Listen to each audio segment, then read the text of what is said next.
Okay, hello Taurus. So ang basa natin ngayon is ang dynamic ng inyong relasyon, no? At sa mga single, widow, or separated, ito yung basa na makikita nyo yung target, yung relationship nyo sa target ng persons nyo, no? O sa gusto nyong tao o sa persons na pinakagusto nyo, no? So, titignan natin kung ano yung compatibility ninyo, no? Okay, so let's go now. At saka marami pang gabay na magagamit nyo, no? Sa journey ninyo. So, titignan natin dito ngayon na is yung kung paano mo tignan ang relationship ninyong dalawa, no? So, titignan natin, no? Kung paano mo tinitingnan ang relationship. It's about dito, no? Kumbaga ito, no? Itong tatlong barahan na una natin bubuksan is about you. Okay, Spirit Guide. Thank you, Father. Thank you, Jesus. Para po ito kay at sometimes nakakapag-mention ako ng mga names. So means that is specifically to that sign, no? Kasi gustong iparating ng spirit, ng sabihin natin, ng soul na dumadalo sa akin na yung message is para sa one of that, sabihin natin, maski Virgo ang basa, minsan lalabas ang Taurus. No? So, parang that is the serving spirit or spying spirit po na nandito sa atin. No? Okay, so ngayon, titingnan natin kung paano mo nakikita ang inyong relasyon ngayon. No? Okay. So, medyo malakas lang po ito. I-cleanse ko lang po, no? Thank you, Father. Thank you, Jesus. Lagyan natin ng ilaw at medyo madilim.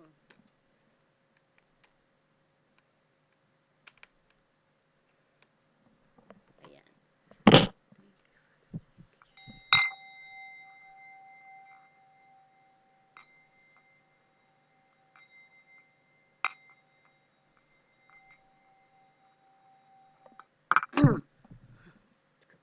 Okay, so titingnan natin kung paano mo nakikita ang relasyon ninyong dalawa. No?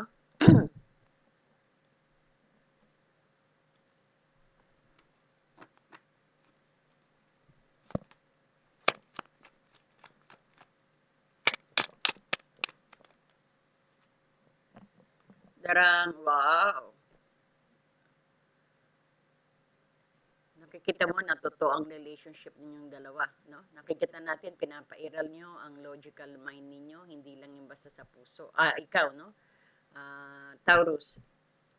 Nakita natin, parang you are a queen of swords dito, Taurus, na you're seeking the truth and you're full of, parang nakikita mo rin sa isip mo na communications is the best sa relationship. No? Ganyan mo nakikita na kung tingin mo na yung relationship is kailangan na araw-araw nag-uusap, araw-araw nalalaman kung ano, no? Which is good, no?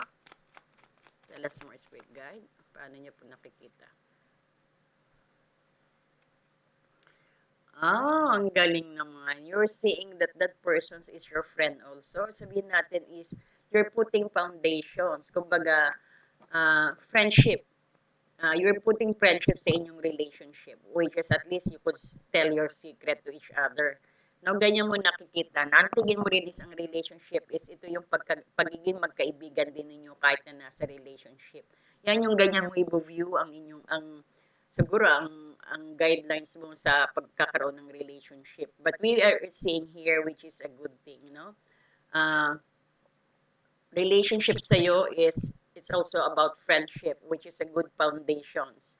Not to have a very strong relationship and communication. That is how you view the relationship, a real relationship for you. No? So titignan naman natin ang persons mo. How does he view the relationship? This is for Taurus. Paano niya nakikita ang relationship, ang persons po ni Taurus?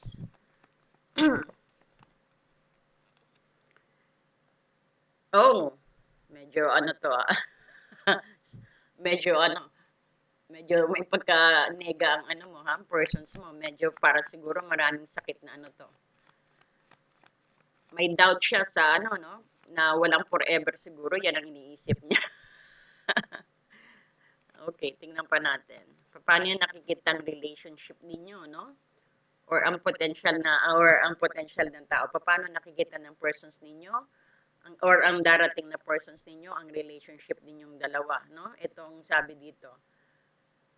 Parang tingin talaga ng persons nito, parang takot na rin umibig, no? Parang talagang kinatatakutan niya. Because why? Dahil alam niya parang walang forever. That's how he view the relationship. Alam niya, ibig sabihin, handa na siya kung may pagkakataon na kung ang relationship na nagkakagulo na, alam niya na wala nang forever. Alam niya na magkakahiwalay kayong dalawa. No? That is how he viewed the relationship. Parang tingin niya, magkakahiwalay kayo. Kumbaga, parang tingin din niya na hindi siya ang forever, no? That is how na nakikita niyang relationship, maliwanag, oh. Alam niya din na parang sa mga may relationship, nakikita din niya actually na parang may tinatago kang lihim sa kanya or nagsisinungaling ka, no? Ayan. Tingnan natin kung paano ang naging connection ninyong dalawa. Dala sa spirit guide. Paano pong naging connection nilang dalawa? Oh, may away-away. Nagkakilala kayo siguro, very competitive, or sabihin natin, naging opponent kayo sa isang kompetisyon, or sabihin natin, nauna kayong magkaaway. Kumbaga, ayan, nagkaroon kayo ng connections through competitive energy. Could be magkalaban kayo, it could be na ibang grupo niya, ibang grupo mo, or sabihin din natin is talagang nagkaroon kayo ng connections because of na-challenge ka sa kanya o na-challenge mo siya, no? Tell us more, spirit guide, about this 5 of Wands. Temptation. Ayun, nagka-connect kayo, no? Parang nagkatuksuhan lang, tukso ng mga kaibigan, or sabihin natin din na ang pinaka-root ninyo is medyo ano kayo sa barkada rin siguro, no? Kasi may nakikita akong friends dito. Nagkaroon kayo ng connections through friends, no? Na medyo nagkaakitan, no?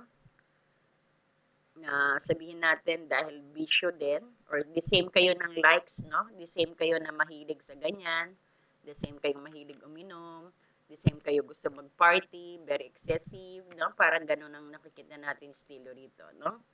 Okay. Titignan naman natin ang strength ninyong dalawa. Ang strength po nila, spirit guide. Pag sila magkasama, titignan natin ang kanilang strength. Ang dai, oy, ang ganda. Kumbaga pag kayong dalawa, actually, may magician ka na ko. Parang maganda teamwork nyo. Kaya lang, medyo yung mga space ninyo, sabihin natin, iba-iba yung energy ninyo sa space. Pero once na kayong dalawa nagkasama, very effective, Taurus. No, very beautiful. At parang lahat, you could manifest anything you want. Andiyan dyan yung magiging successful kayo sa relationship. Kasi maganda ang foundations, maganda ang at least one of you is trusting na magkakaroon kayo ng matagalan or sabihin natin forever. No? Kasi one of you also is putting some foundation which is the friendship. Ayan yung magsasabihan kayo ng sikreto ninyong dalawa. Yung mag-emerge ang trust dito, no? Kagaya ikaw, ang pananaw mo is communications, parang ang guidelines mo sa relationship is the swords, the queen of swords na maging hanas sa kanya, no, and keep communicating at ituri siyang as a friend also para walang sikreto, no?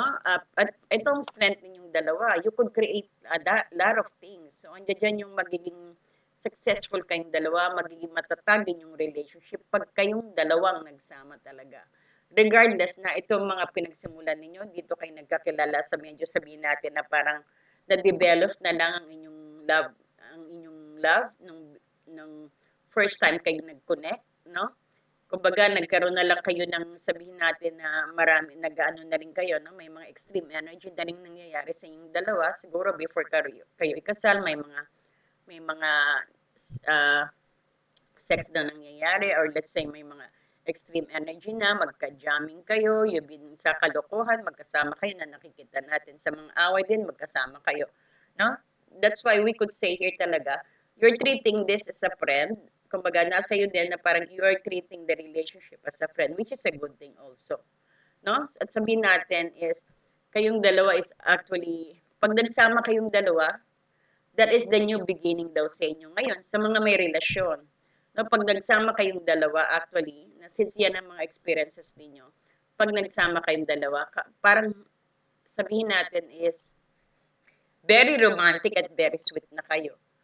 No? Yan ang pinaka-strength nyo na you could actually, even though sabihin na isa is negative and isa is positive, no? Kasi hindi naman pwedeng, kumbaga, opposite sex, sabihin natin opposite attract, no? Parang ganon. So, nagbi-build actually ang inyong no? Parang bumabalik kayo sa new beginning ng ng pagiging sweet ninyo, ng pagiging romantiko ninyo. Kumbaga, don't matter kung ano yung mga ninyo, mga karakteristik ninyo sa ibang banda, pero pag nagsama kayo, no, you could be very, very romantic to each other. Parang beginning ng nadi-discover nyo ang emotional ninyo, no? Nag-change. Ayan, so parang nakita natin, parang ang pagsama ninyo ay yung dalawang new beginning, no? At pag nagsama kayo, kaya yung talikuran ng mga toxic energy, kagaya itong devil na to, no? Kumbaga, magiging inspirasyon na ninyo ang isa't isa. Pag nagsama kayo, ito yung pinaka-strength nyo. You could emerge, parang mag-bolt in kayo. You have a very powerful energy pag nag-bolt in kayong dalawa. No? So, nakikita mo dito, no? Parang kaya nyo, once na kayong magsama, kaya niyang talikuran ang mga bad toxic friends. Or sabihin natin, kaya niyang talikuran actually ang mga tukso. No? Makikita mo rin ang loyalty sa basa natin kung anong strength nyo.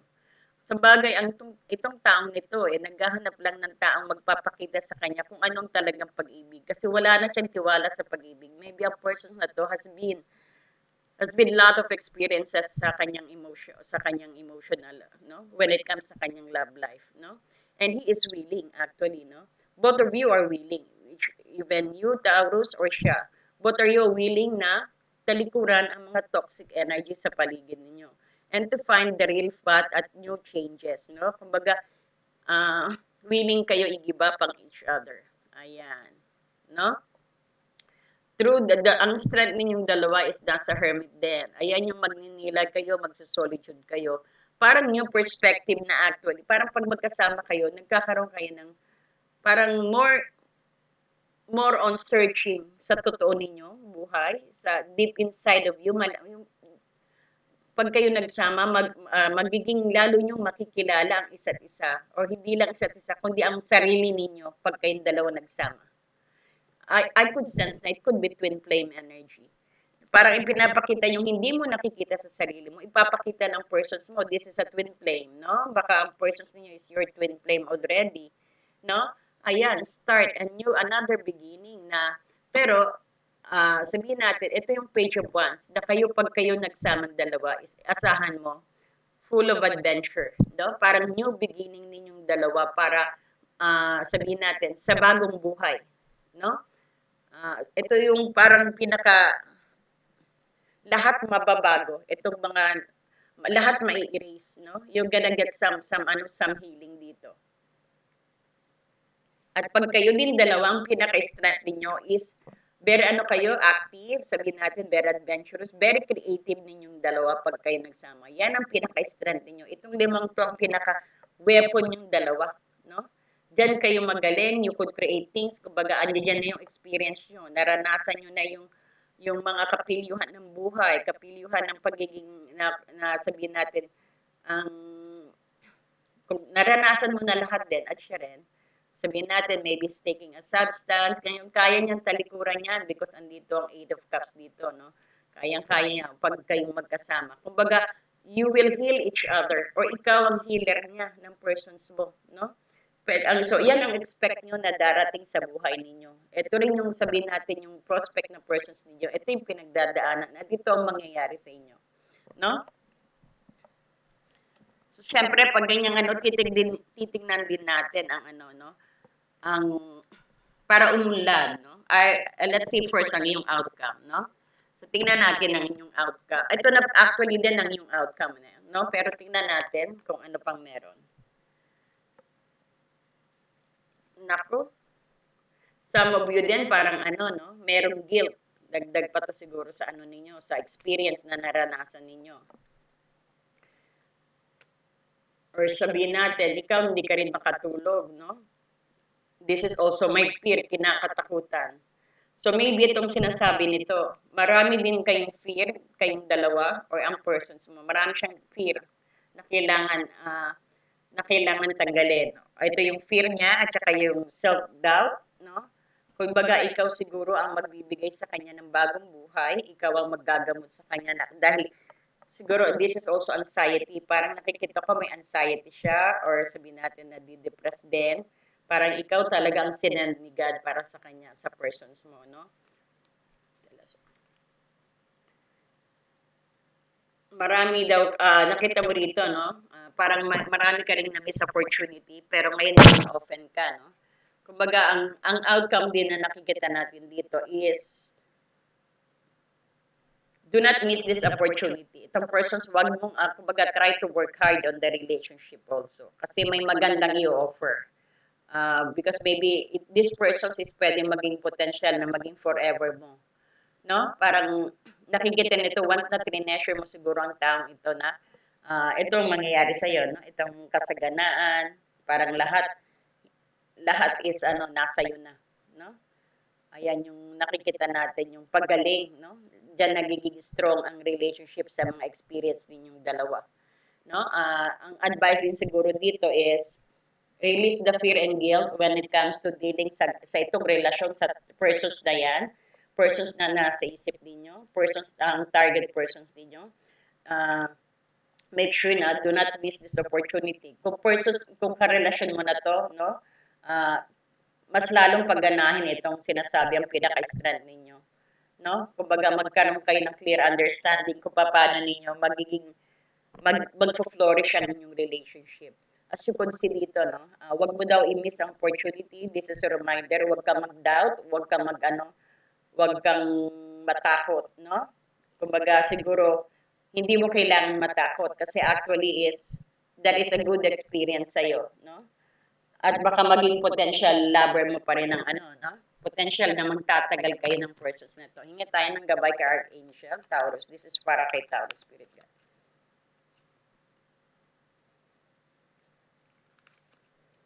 Taurus, ayan, you're one of the indigo and crystal children, no? Sabi ni Archangel Metatron, you have a bond with children also. Baka din pwede rito na no, lahat magbabago, especially na baka magkaroon din kayo ng anak or sabihin natin ang mga anak ninyo is talagang yan na mismo ang inyong pundasyon din, no? Or ang persons mo gusto na rin magkapamilya, ibig sabihin pag merong dito, no? And you have a bond din sa children, Taurus. At ito rin yung sinasabi na you can help children who are sensitive.